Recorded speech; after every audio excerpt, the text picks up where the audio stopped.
They get a punch against steer, but it's not clear. Benny Wright knocks it down, but there's no white shirt, yellow shirt there to meet it. Humphrey will shoot though. Oh, what a goal from the corner of the penalty area. Chris Humphrey backs up his goal against Scunthorpe on Saturday with another one against Doncaster, but this was a terrific strike. Kilkenny plays it out wide for Wiseman. Wiseman able to try and run forward. Still going here, Wiseman in towards the penalty area. Wiseman hits it and scores for Preston. Fantastic goal for Scott Wiseman. This is episode 2 of the originals with Preston North End. Welcome to Smith FM. Fact of the day, Preston North End still have the biggest margin record win in the first round of the FA Cup. That was in the early days of the FA Cup in the late 1800s, and it was against Hyde, and they won 26-0. And question of the day is, what do you guys and girls possibly think I should put in this corner? Because it's a bit bold, it's there, it's perfect. Could I put this sign there? Could I put a football shirt? I've got plenty of football shirts. As you can see, I'm wearing the Man United shirt today, because obviously the Manchester derby's on and I want to show you who I support. Right, let's get into this. So we've played our first game, which means we can now see how much we spend per week compared to the rest of the division. So as you can see here, the only team underneath us is Rotherham, which is they're spending 125k a week, which is amazing. I wish I was spending that little, but we've cut slightly by selling a big player, as you'll see in the next bit, but we've also made a massive signing. We have cut a little bit of wages, but I think we may be back up to where we was. We've got a couple of signings due to come in, so let's have a look at the transfers. So as you can see here, due to come in is Tobias Fenderson. He'll be coming in on the 1st of the 1st 2019. Tobias Fenderson, if you watch Paul Wanderless, the Northman, you'll see that he was in last year's top 5 players to sign. So I look out for him every time. He's unbelievable. Let's have a look at him. With dribbling 15, first touch 15, determination 18, agility 15, he's just unbelievable. Flair 15, and this is all at the age of 18. I've managed to sign him for, let's see how much I've signed him for. I've signed him for, it's not coming up. I've signed him for about 700k plus add-ons. He's well worth it. But if we go to transfer history, you can see what we've done. We've managed to sign my signings. I signed Kyle Turner, good young Scottish lad from Stranraer. I think he could help. He's got some good attributes about. Nothing very bad. He's a Mazzala, which I like playing when I'm getting a bit more attacking with my play. I like using the Mazzala. So if we go back, we bought Lucas Pizon from Chelsea. Everyone will know he was in the Fulham team last season when they got promoted. So that's a nice little signing. Very, very good player. I needed someone who could play on the right midfield, and he fits in perfect. So he can play all over the midfield. He can also play up front. I think that's where he'll be playing mainly, there and on the right side. I am training him to play on the right side. As you can see here, he is right footed, so I want him to be able to play on the right side. Next, I bought Jan Kirchhoff, who played for Bolton last season on a free. Then I've got Tobias Sandberg, Eric Tobias Sandberg, he's back on loan at Lillestrøm. I got him for £500,000. I think he's going to be unbelievable, personally. Yeah, I like him. He's good.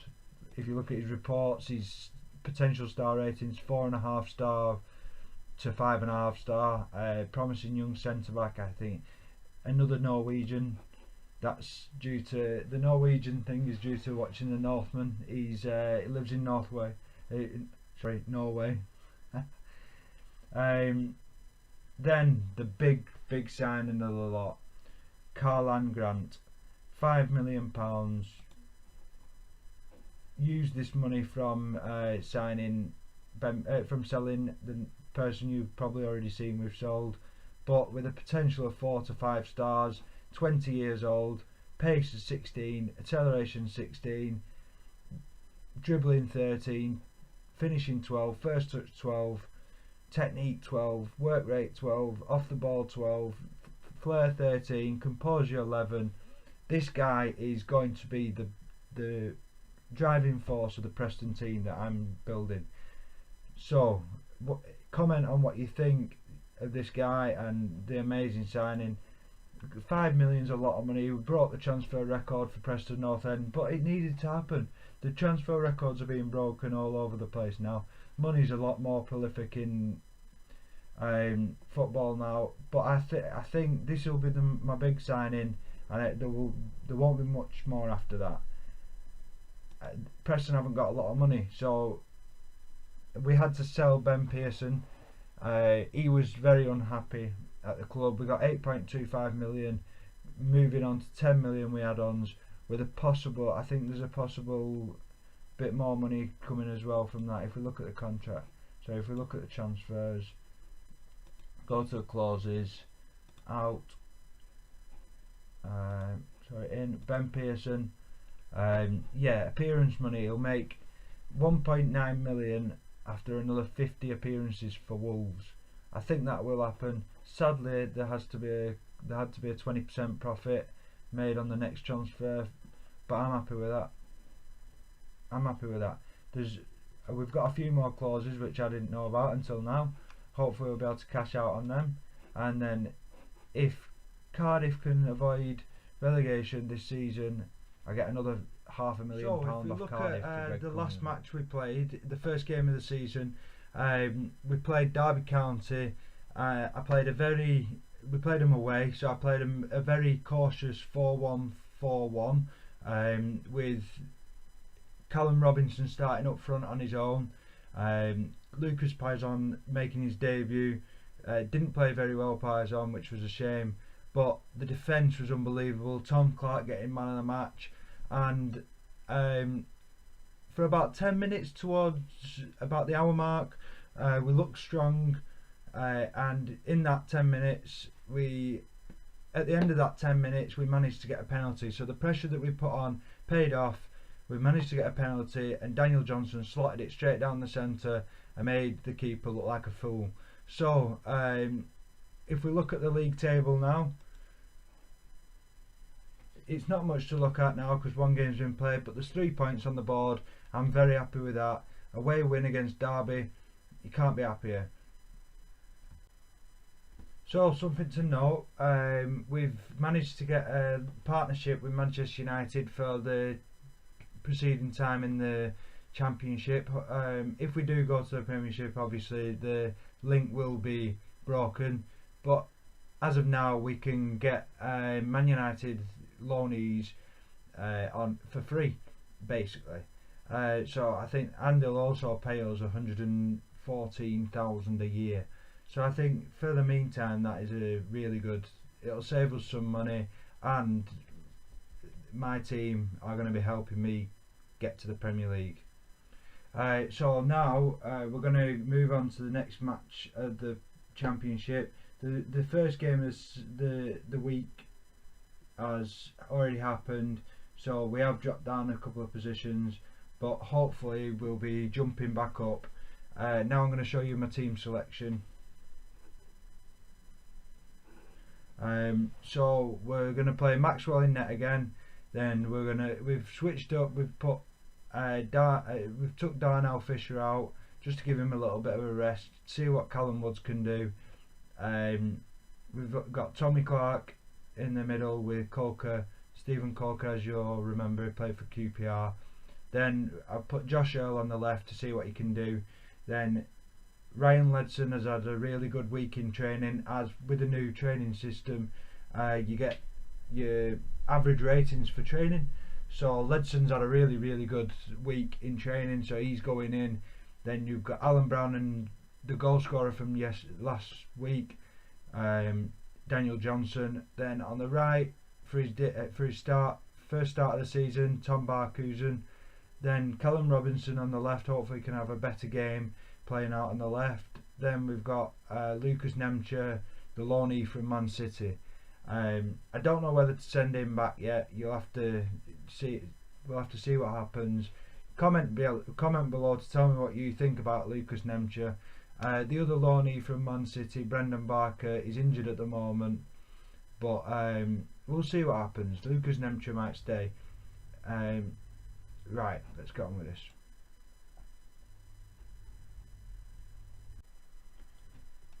Right, so I tried recording the last game against Brentford. It kind of went a bit bad. The OBS didn't work, and then we lost. OBS wasn't letting me record the game. It must be some sort of graphics problem. I don't know what it is, so I'll try and sort it out. In the meantime, I'll just do updates until I can sort out the match engine recording system. OBS is normally brilliant, but it's not managed to do it this time. Anyway, I'll sort it out, and I'll just update you now from now on until then. So if we have a look at the finances seem pretty good. We've got less than 10 million, but the projection looks pretty bleak. It says that we're going to be in 17 million debt by the end of 2021 season, so hopefully that's wrong, because I don't think these projections work very well. They're not very good, these. So right, thank you very much. I'll try and get OBS sorted out, but just to let you know, we've dropped down the league pretty badly now. We're in 16th, but we can shoot straight back up there with another win. So the next game is the first round of the League Cup, the Carabao Cup, and then away at QPR, which should be a win, and then home at Sheffield Wednesday, then home at the Sheffield Wednesday's rivals, Sheffield United. So we've got a few good games, possible games to get points out of, and I'll update you at the end of the month. We'll come back for September's the 1st, the home game versus Ipswich. If I can record that, we will do, but we'll come back after the next 4 games and see where we are. Thank you for watching. Comment below and comment, and remember, comment what we said, what we're putting in that corner, and then also I want you to like this episode just for me. Thanks. Bye.